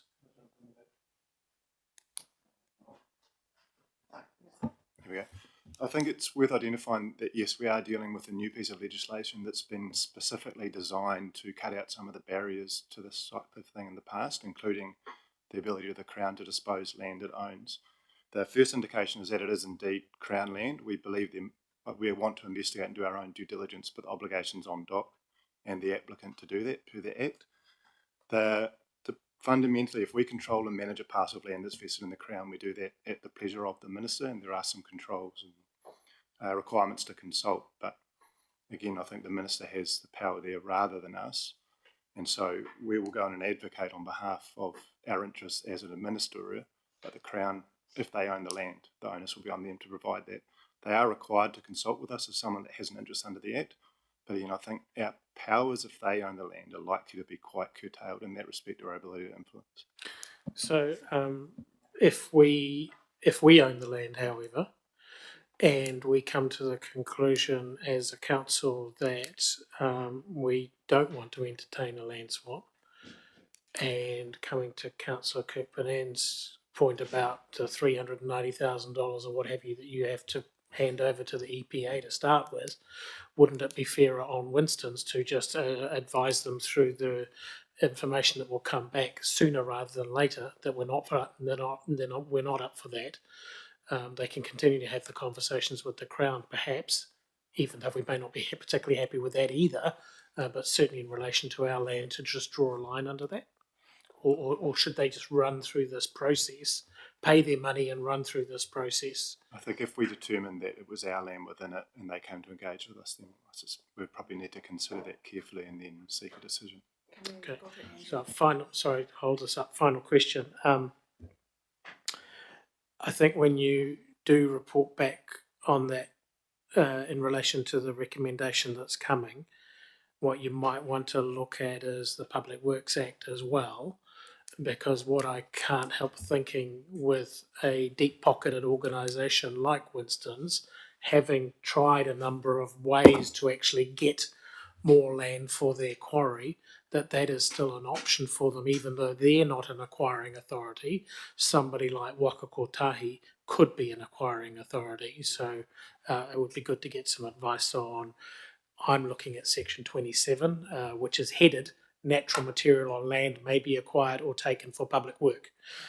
So if we could get some advice on that as well, please. Great. So now we're going to move on to the foreshadowed motions. So we're going to bring that up on the screen. There we go. So it's moved by Councillor Connolly, seconded by Councillor Ponta. Are there any questions specific to that motion for clarity? And Wharema, you want to say something? Yes, in terms of responding to this motion before it's been approved or not, I just wanted to check in terms of understanding from this committee how you want to be briefed on these, given that this committee doesn't meet as often as some of these applications will be coming in. So it would be good to have an indication of what forum we can bring these detailed briefings around land exchange proposals for, given that the next Environment Committee meeting is actually not till May, and we may very well receive an application within that time frame. Okay, so I think we kind of need to cover off that after this meeting. I just want clarity on what we're saying in the motion here to report back. So, but then we're actually saying that we want to have a workshop, or then I'm hearing the word briefing. So what's the view of the mover and seconder? Are you wanting a workshop in person? I think we need a workshop in person on Belmont at this point in time, very specifically. I think we've widened it because we appreciate that there may be other proposals that kind of fit the criteria that we're looking at. But at the moment, Belmont is very confused situation.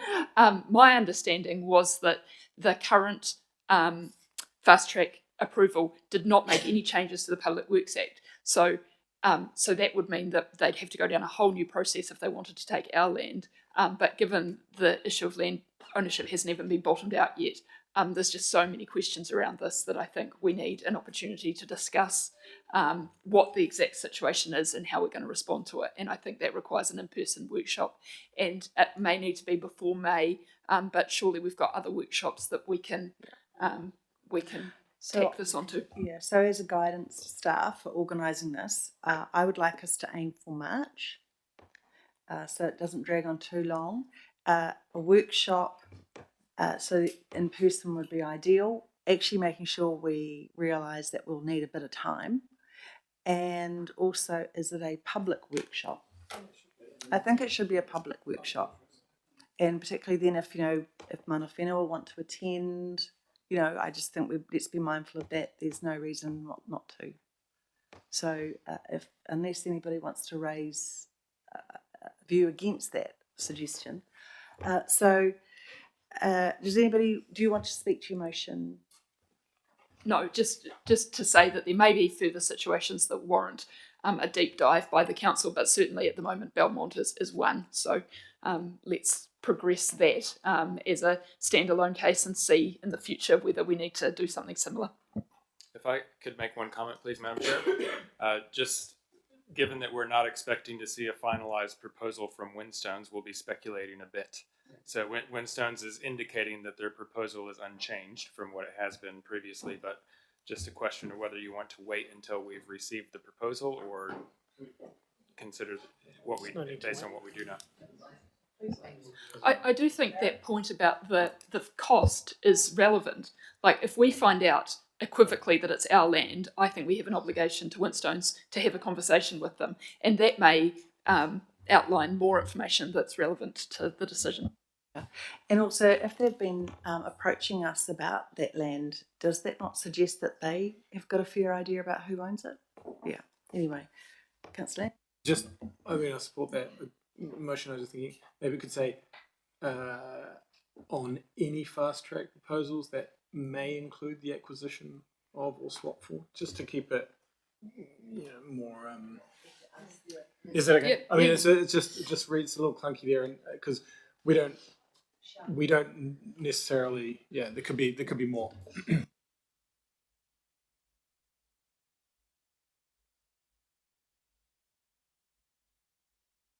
I think it's as much as we possibly can conversation. Yeah. Okay. So any debate, comments anybody wants to make, and I'll go and put the motion. All those in favour, please say aye. Aye. Those against, the motion is carried. Thank you. And so, Wharema. One last comment, Madam Chair. In this process for future applications and where there are, we propose that we'll use the Environment Committee report to update this committee on where we are at, where we've received pre-app proposals, where we are for application proposals, and where we've finalised our proposals. So we'll use the Environment Committee report to update this committee. Thank you. That motion is carried. We now conclude that item.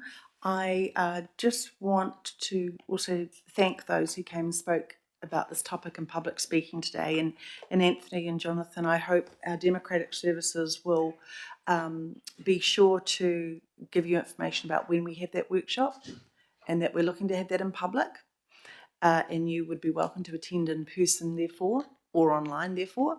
Thank you very much for your time and commitment into raising your views, and thank you.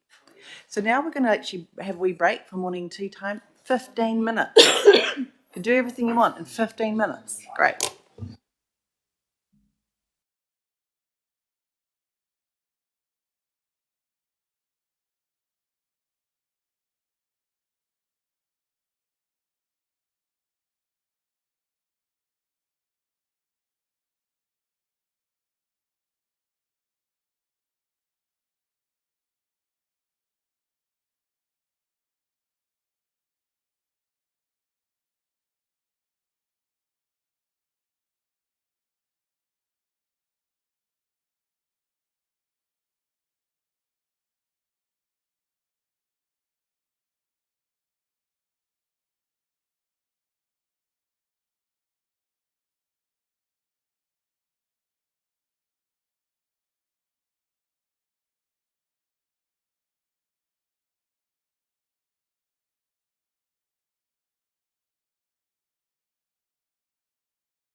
Welcome back, everybody. I hope you enjoyed the cheese stick.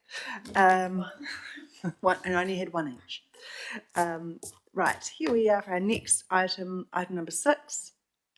Thank you, Henk. Do you want to just roll us into what you want to cover, and then we'll go for questions. Thank you.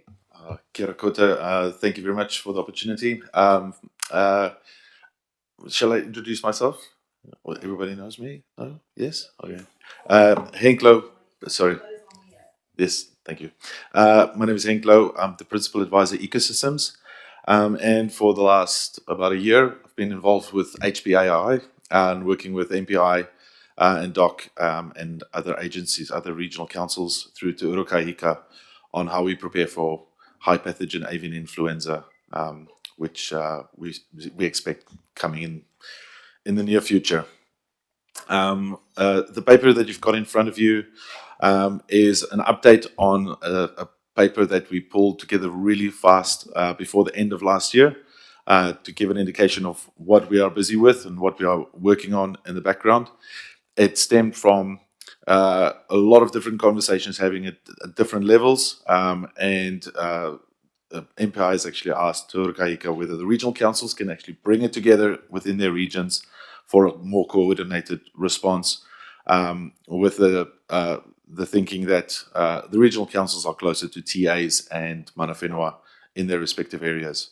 And so we took it upon ourselves then to engage with those TAs through a variety of channels, as well as mana whenua. And in the process, we set up a temporary plan for if it arrived this summer, so that we could respond. We are lucky that it has not arrived. It's not currently in the country. And we are now working towards a longer term plan and looking what the implications of those are. I'll leave it open to questions. Yeah, thank you. Thank you. So thank you very much for the paper, and appreciate that. Was it last week that when you were talking to the farming reference group, that was a really good session with them. Thank you. Any questions, Councillor Connolly? Thank you for this paper and also the work you did at the end of last year, pulling everything together. I raised that I have a conflict of interest as a staff member of Fish and Game, but clearly this has been an issue that Fish and Game has been very, very concerned about. And I think the thing that people need to kind of get in their head is that this could cause mass mortalities of birds and also potentially other mammals. But like you could go down to your local lake or river and like there'll just be dead birds, like hundreds of dead birds. So it's going to be awful. It's just a really awful experience for anyone to go to. And I just wondered, how are we going in terms of preparing staff for needing to clean that up? And have we been working with health and safety and getting our what do you call it, protective gear kind of ready so that staff are trained and have the gear so that they can deal with this, which, as I say, is going to be horrible, but that at least we've got a plan for gear and staff and know how to do it safely so that none of our staff are put at risk. Yeah, thank you for that question. With regards to our preparedness, we are focusing on how do we keep staff and our community safe. That is something that we can control, how HPI moves through the region. That will be with wild birds. So keeping staff and community safe is a priority for us. We have looked into PPE. We're working closely with MPI on the thresholds of what PPE is necessary in which situations. And they're providing us with guidance on that. We are also, we've set up a logistical team. We've set up a comms team to convey the messages, and our message to staff has been to check, avoid, and report. This is the same kind of messaging that MPI has been sharing on their website. Essentially, check or observe symptoms or dead birds. If you do see them, avoid touching them, and then report them to MPI. So that's been the clear direction. We also currently manage picking up carcasses, which requires a level of PPE similar to what we would need for HPAI. So if it's small scale, we can actually respond already. But if we're talking hundreds of birds, that's where we'll have to, this is what we're essentially working through. How do we actually respond to those? Because that's going to be requiring a little bit more resources than what we can currently do as BAU. Anybody else? Okay, and we're all good, I think. Lovely, thank you very much. Thank you very much for your time. Okay, see you later. See you later. Right, item number 7. So Barbie, we will take it as read, your report. Thank you very much. And there's just, I'll go to, like, if anybody's got any questions. Just got one wee comment. Can everybody please look to buy tickets and come to the Balanced Farm Environment Awards in Carterton, which I've indicated at the end of it. Diane Strugnall is one of our finalists who spoke today. So it will be a really good evening.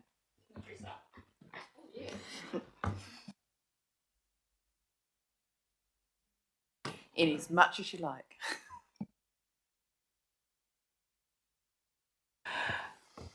Thank you. So no questions? Nope.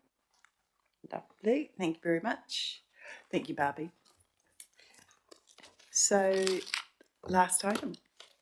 Leanne, you gonna? Yeah, kia ora, councillors. So we're just going to take the report as read today, and the team are here online to answer any questions you may have. So Connolly? Alrighty, kicking her off. The Hutt Valley Environmental Fund, that sort of materialised out of nowhere. So I'm wondering if you can tell me about it, how it came about, why councillors weren't better briefed on it, and if it relates to the pest. You recall at the last not annual plan, what's it called? LTP, we set aside money for pest control at a local community level, and I'm wondering if this is related to that or completely separate. And yeah.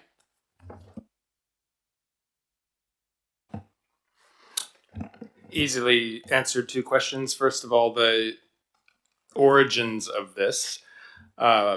I appreciate there's a lot in these Environment Committee update reports. I think we've referred to it and that it's coming in the previous few Environment Committee updates. Apologies if we haven't emphasized that more of the significance of it. A bit of background, it's more or less a replica of a community environment fund that we've ran in Pororua for many years.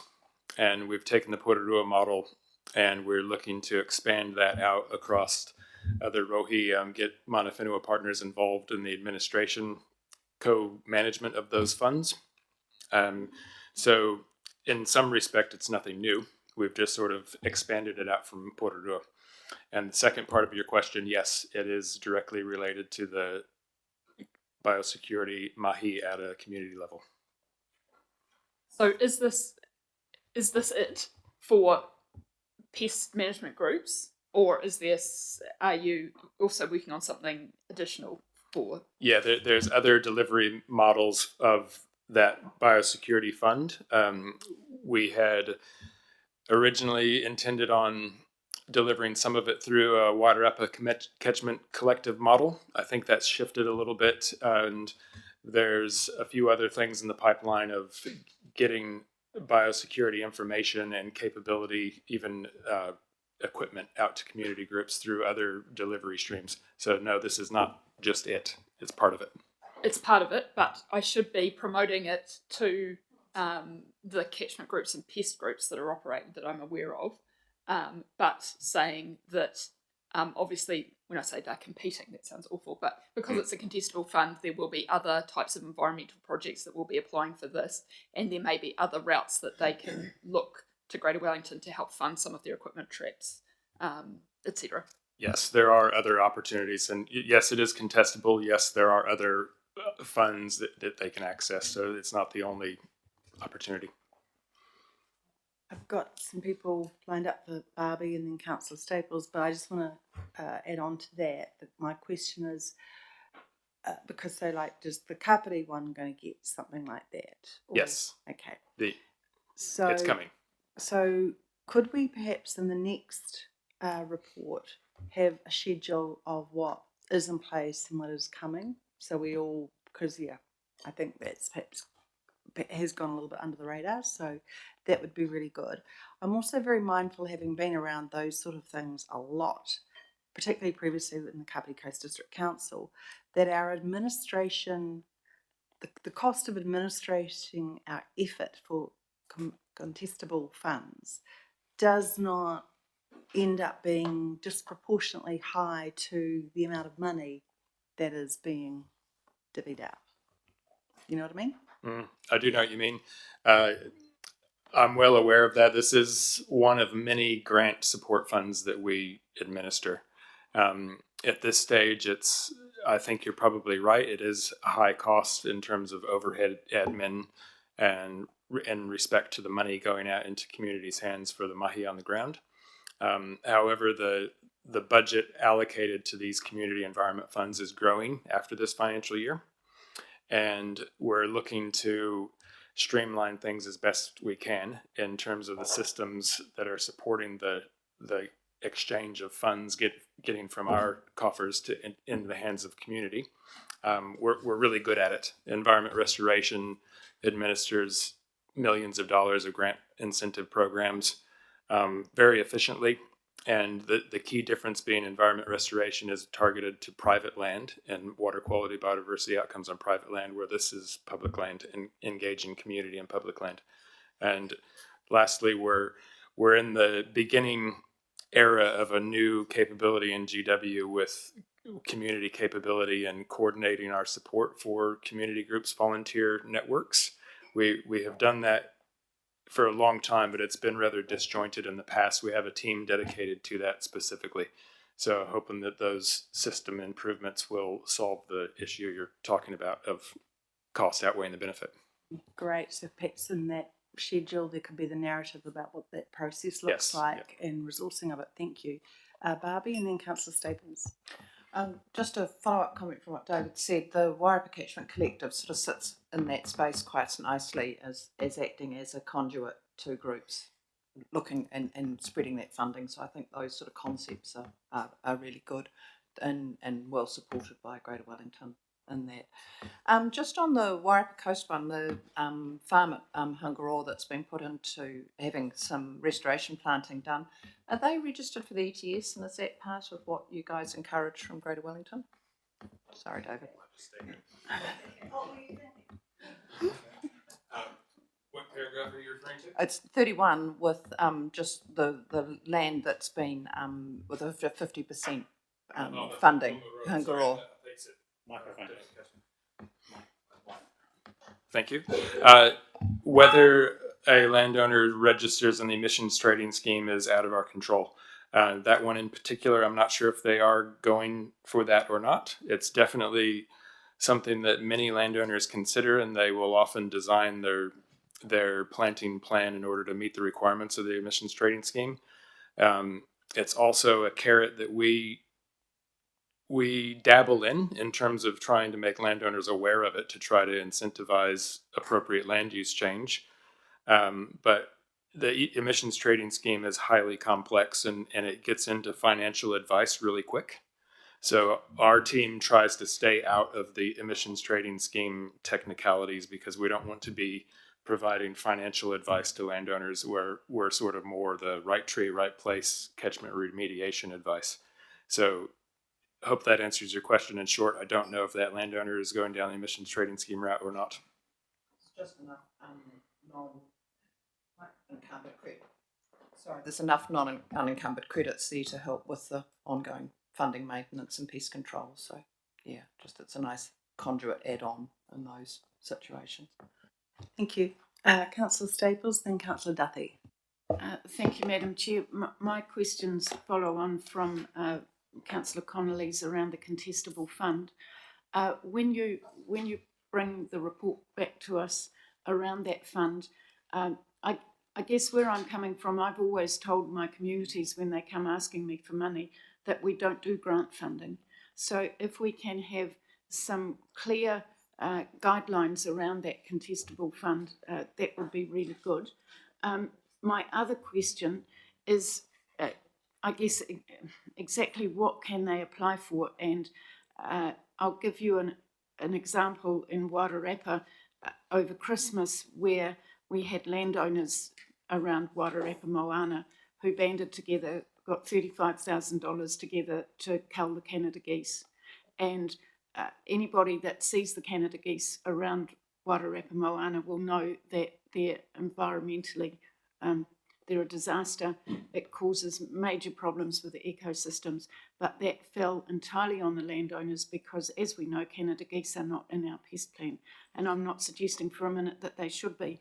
However, I look to try and help these landowners to get some support from GW, and it's very nebulous because it's not planting and it's not a pest plan, so it would be really good if I could tell these people somewhere that they could apply to get even a minor assistance from GW on an annual basis, because it doesn't seem very fair, I guess, that if you're looking after fluffy kiwis, then you can get this pot of money, but if you're doing something that's not quite so environmentally nice, you struggle. Thank you. I've actually just said to Leanne if it could be a separate report next time, and so we can make sure we've got a clear line of sight on that. And I think the kind of the wider information about what the applications are going to cover and stuff. Thank you, that's great. And then Councillor Duffy. Thank you, and thank you for the report, everyone. Lots of valuable information about the work we do around the place. My question was relating to paragraph 31 that Barbie mentioned around the Huangarua catchment. It's a priority identified in the Ruamahanga Whaitua implementation plan, but it's here as part of the Wairarapa coast. Is this an area that spans to Whaitua, or I thought it flowed into the Ruamahanga, and so I'm just wondering why it's in the Wairarapa coast section of the Good report. question. I think it's a simple answer. We put it in the wrong section in the report. It should be in the Ruamahanga. Okay, you haven't Under diverted the Wairarapa flow. coast, that's a mistake. Yeah. Okay, that makes sense then. Thank you. So any other questions? Great, a good report, thank you. So, and we'll have that other one for next time. Yeah, awesome. So, goodness me, we've done everything. Oh, it's lovely. So thanks very much, everybody. Thanks to all the staff who have contributed to the really good, clear information, and thanks everybody for that particularly useful discussion we had earlier around the fast track stuff. We're looking forward to making sure we have probably more likely the end of March, but making sure we have that public workshop sooner than later. Okay, and I'll invite Councillor Duffy if you could give us a closing karakia, please. Thank you. Thanks, everybody.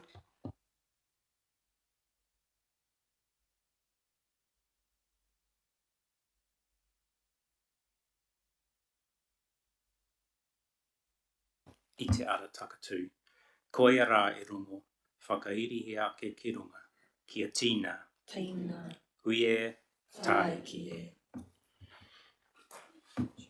So now that we've finished